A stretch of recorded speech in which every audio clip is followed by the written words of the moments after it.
Movie की शुरुआत में हमें एक वीरान जगह दिखाया जाता है जो एक मार्केट प्लेस है और हल्की हल्की सी हवा चल रही होती है।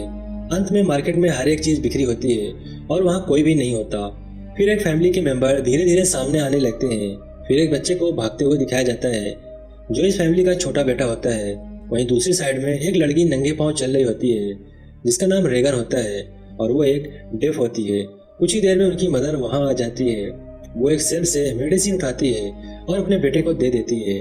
इसके बाद वहीं उसका छोटा बेटा सेल्फ से अपना टॉय उठाता है। तभी वो टॉय उसके हाथ से निकलकर जमीन पर गिरने लगता है, लेकिन जल्दी से रेगन भागकर उस टॉय को पकड़ लेती है ताकि जमीन पर गिरकर कोई भी साउंड क्रिएट ना कर सके। इससे पता चलता है कि रेगन एक इंटेलिजेंट लड़की है। इसके बाद बच्चा अपने फादर के पास जाता है जो इशारा करता है अंदर से अपनी मदर को ले आओ। यहाँ सब इशारों में बात करते हैं और कोई भी आवाज नहीं निकालता क्योंकि किसी भी साउंड को क्रिएट करने से इनकी जान को एक हॉरिबल क्रिएचर से खतरा होता है। रेगन के फादर ली बैग में वीडियो कैमरा और दूसरी चीजें रखते हैं। इसके बाद रेगन की मदर आ जाती हैं और इसी के साथ इनका बड़ा बेटा मार्क्स भी होता है। वो इशारे में कहती है जल्दी अंधेरा हो जाएगा, हमें जल्द से जल्द यहाँ से जाना चाहिए। फिर वहीं छोटा बेटा आता है जिसे देखकर फादर ली इसके हाथ से स्पेस शटल टॉय लेकर उसकी बैटरी निकाल देते हैं ताकि कोई साउंड क्रिएट ना हो। फिर वो फैमिली बाहर चली जाती है, लेकिन जाते जाते वो बच्चा बैटरी को टेबल से उठा लेता है। सारे फैमिली मेंबर नंगे पांव होते हैं और ये सारे फैमिली मेंबर जंगल में अपने घर की तरफ जा रहे होते हैं और इनका छोटा बेटा सबसे पीछे होता है। इसी तरह फैमिली मेंबर को बैक साउंड से स्पेस शटल टॉय की आवाज आती है। तब पता चलता है छोटे बेटे ने उस बैटरी को उसमें डालकर उसे ऑन कर दिया होता है। फादर ली तेजी से भागता है अपने बेटे की जान बचाने के लिए, लेकिन इससे पहले ही वो हॉरिबल क्रिएचर उसको मार चुका होता है और उस छोटे बच्चे की डेथ हो जाती है। इस कहानी में फैमिली दुनिया में जिंदा रहने की कोशिश कर रही होती है। यहाँ ज्यादातर इंसान एक अंधे लेकिन नॉइज सेंसिटिव क्रिएचर के द्वारा मार दिया जाता है। ये फैमिली पहले ही अपने बच्चे को किसी भी प्रकार की आवाज निकालने से मना कर चुकी होती है, लेकिन ली का छोटा बेटा उस क्रिएचर का शिकार हो जाता है। फैमिली मेंबर हमेशा एक दूसरे से साइन लैंग्वेज में बात करते हैं। अब दिखाया जाता है 1 साल से ज्यादा समय बीत जाता है। रेगन एक जगह लेटी होती है। जब इसकी आँख खुलती है तब वो फील्ड में होती है। तब वो अपनी मदर के साथ जाना शुरू कर देती है, जबकि फादर ली एक रूम में बैठकर सीसीटीवी मॉनिटर में इनको देख रहे होते हैं। वहीं साइड में उस क्रिएचर के बारे में भी कुछ लिखा होता है। यहाँ ली बाहर की दुनिया से रेडियो द्वारा कांटेक्ट करने की कोशिश करता है, लेकिन ली हर बार नाकाम हो जाता है। ली बाहर आता है और देखता है उसका बड़ा बेटा एक गाड़ी में स्टीयरिंग घुमा रहा होता है। अपने फादर को देखकर वो अंदर अपनी मदर के पास चला जाता है जो कि डिनर को रेडी कर रही होती है। फिर फैमिली साथ में डिनर करती है और बहुत ही खामोशी के साथ और सर्कल में नीचे बैठे हुए एक दूसरे का हाथ पकड़कर पहले प्रेयर कहते हैं। फिर सभी लोग डिनर करते हैं। रेगन और उसका बड़ा भाई साथ में गेम खेलते हैं कि तभी अचानक से उनके हाथ से लैंप गिर जाता है जिससे वहाँ पर आग लग जाती है और आवाज भी आने लगती है। ली जल्दी से आगे बढ़कर उस लगी हुई आग को बुझा देता है और ऊपर की तरफ देखता है। वो बच्चों को चुप रहने के लिए कहता है। रात का वक्त होता है और किसी पंछी की बाहर से आवाज आती है और रूम में इनका लैंप भी हिलने लगता है, लेकिन इनका बेटा खामोशी से रोते हुए सॉरी बोलता है क्योंकि वो चीज इसी से गिरी होती है।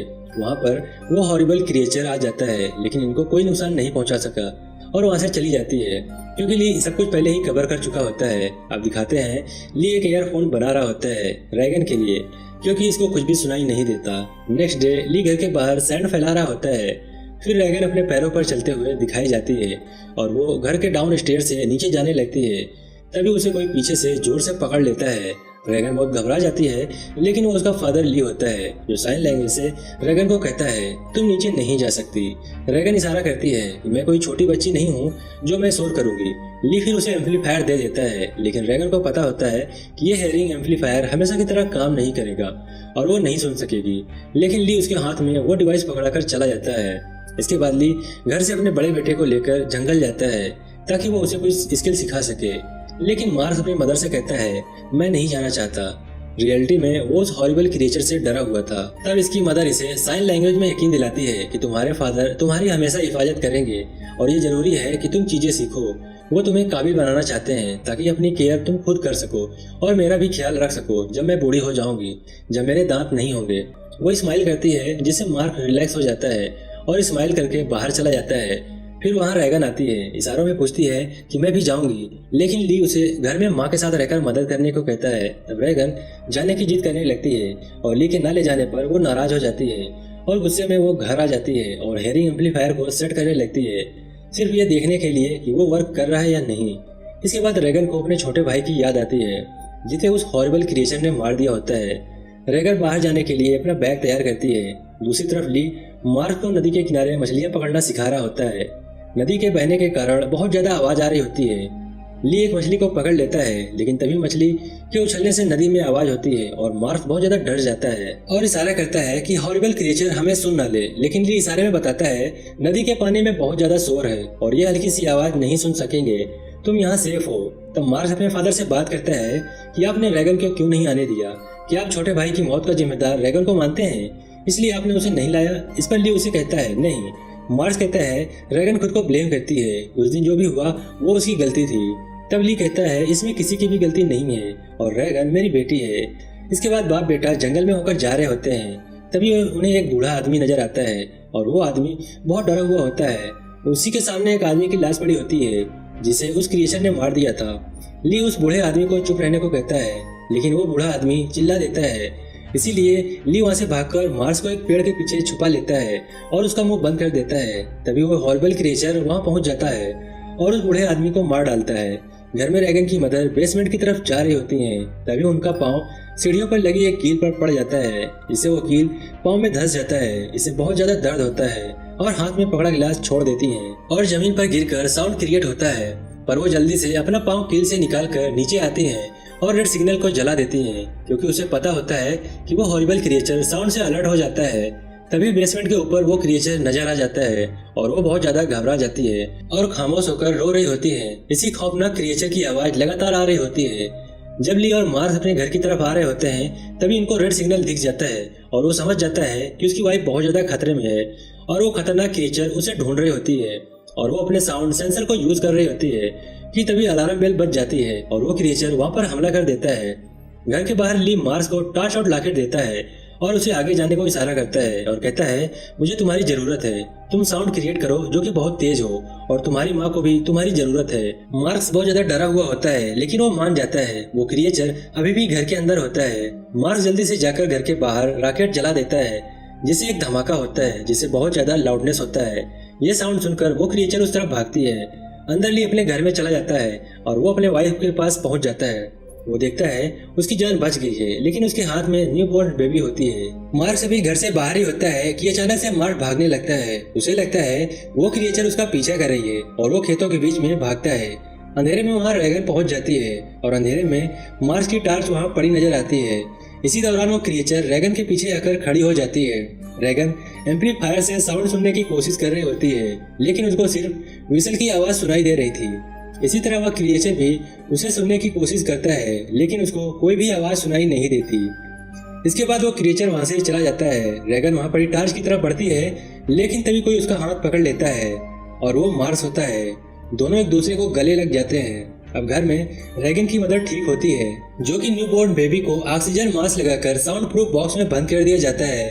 रेगन की मदर मार्स के बारे में पूछती है। तब ली कहता है वो बाहर रॉकेट जहाँ जलाया था वहाँ पर होगा, वो सही सलामत है। तब रेगन की माँ कहती है कि रेगन समझदार है, वो खुद को संभाल सकती है। फिर वो ली को कहती है तुम मुझसे वादा करो कि तुम मेरे बच्चों की हिफाजत करोगे, और फिर ली बाहर चला जाता है। अब घर में रेगन की माँ अकेली होती है क्योंकि ली बाहर जा चुका होता है। अब थोड़ा वक्त गुजरता है, इसके साथ उसका बेबी भी होता है।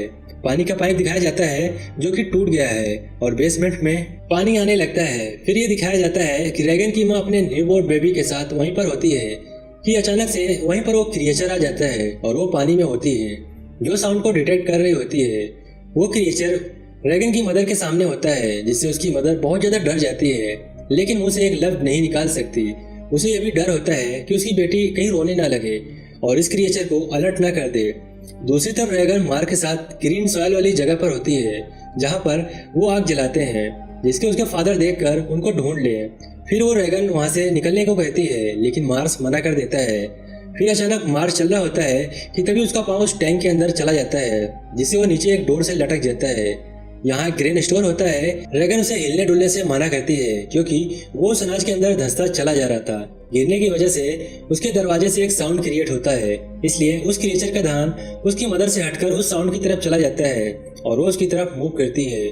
मार्स को बचाने के लिए रेगन भी नीचे कूद जाती है और उसका दम घुटने लगता है। तब मार्स किसी तरह बाहर आता है और रेगन का हाथ पकड़कर उसे बाहर खींचता है। कुछ ही देर में वो हॉरिबल क्रिएचर उन दोनों के सामने होता है, लेकिन वो उस टैंक का डोर अपने ऊपर रख लेते हैं और कोई भी आवाज नहीं निकलते, जिससे वो क्रिएचर साउंड को डिटेक्ट नहीं कर पाती और वहां से चला जाता है। अब ली अपने दोनों बच्चों को तलाश कर रहा होता है और फाइनली उन्हें ढूंढ लेता है। लेकिन तभी उस क्रिएचर की आवाज आती है और ली उन दोनों बच्चों को ट्रक में छुपने को कहता है। अब ली अपनी कुल्हाड़ी लेता है और उस क्रिएचर की तरफ बढ़ता है और उस पर अटैक कर देता है, लेकिन वो क्रिएचर ली को दूर फेंक देता है। तभी मार्स पिकअप ट्रक से चिल्लाकर जोर से आवाज लगाता है और जल्दी से दोबारा ट्रक के अंदर चला जाता है। फिर वो क्रिएचर उस आवाज से अलर्ट हो जाता है और पिकअप ट्रक की तरफ बढ़ता है। ट्रक का ग्लास तोड़ देता है, उस ट्रक पर जोर जोर से हिलाती है। दूसरी तरफ जख्मी हालत में उठता है और रैगन को इशारा करता है कि वो हमेशा उससे प्यार करता है और हमेशा से उसे प्यार करता रहेगा। और रैगन ने जानकर बहुत खुश हो जाती है और स्माइल करती है। उधर रैगन की मदर सीसीटीवी के मॉनिटर पर यह सब देख रही होती है।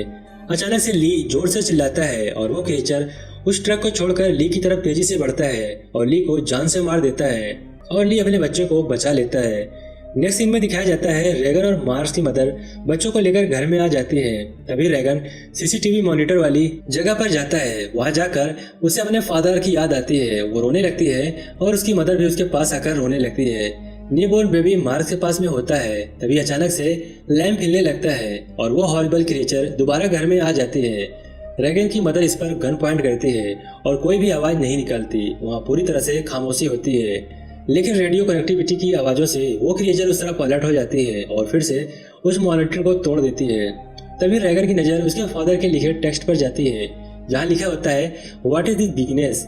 ये इस क्रिएचर के बारे में लिखा होता है। रैगन को अभी भी अपनी हेयरिंग एम्पलीफायर से विसल की आवाज आ रही होती है। वो देखती है वो क्रिएचर उस आवाज से तड़पने लगती है।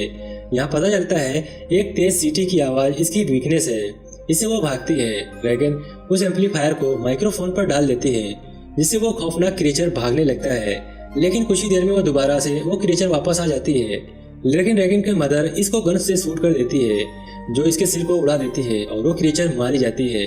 फिर रैगन और उसकी माँ सीसीटीवी मॉनिटर पर देखते हैं। अभी भी बहुत से क्रिएचर बाहर होते हैं, जहाँ वो क्रिएचर भाग रही होती हैं। अब रैगन अपनी मदर को उठकर एक स्माइल देती है और फिर दोबारा एम्पलीफायर को माइक्रोफोन पर सेट कर देती है। इससे जाहिर होता है कि रैगन की मदर को उनकी वीकनेस का पता चल चुका है। और इसी के साथ ये मूवी यहीं पर समाप्त हो जाती है।